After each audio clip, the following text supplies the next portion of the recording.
Welcome back to the Deep Frame Podcast. Today we're diving into President Trump's recent conversation with reporters aboard Air Force One as he was returning from his visit to the United Kingdom.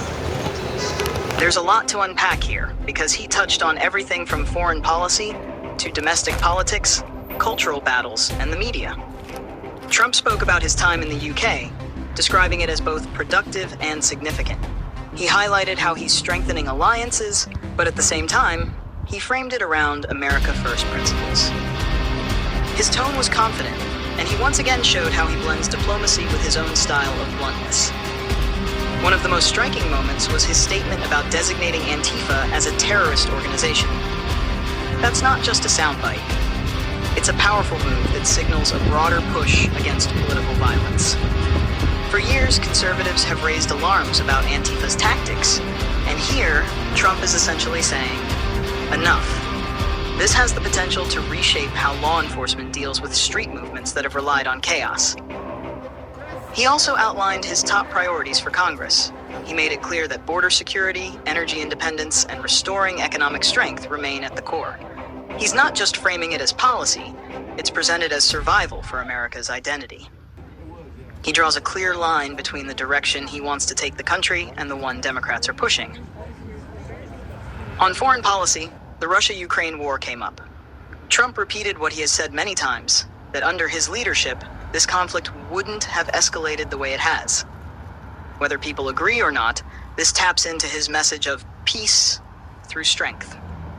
He argues that when America projects strength, wars are avoided, and when it projects weakness, wars break out.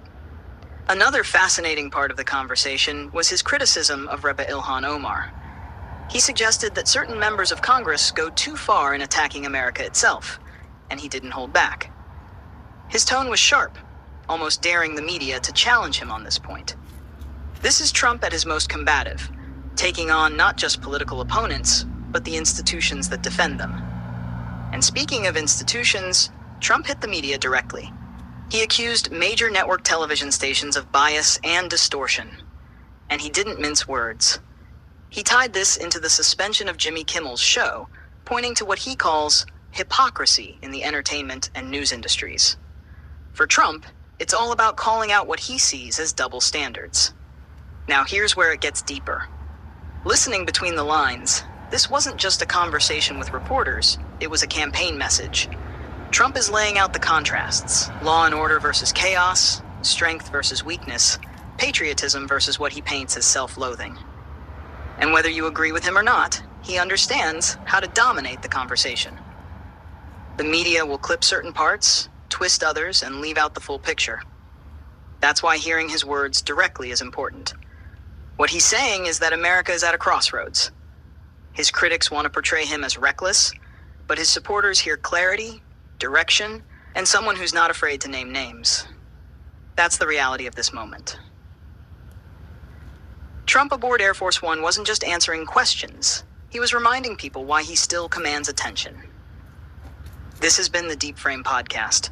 If you want more unfiltered takes on the intersection of politics, media, and power, make sure to follow and stay tuned for the next episode.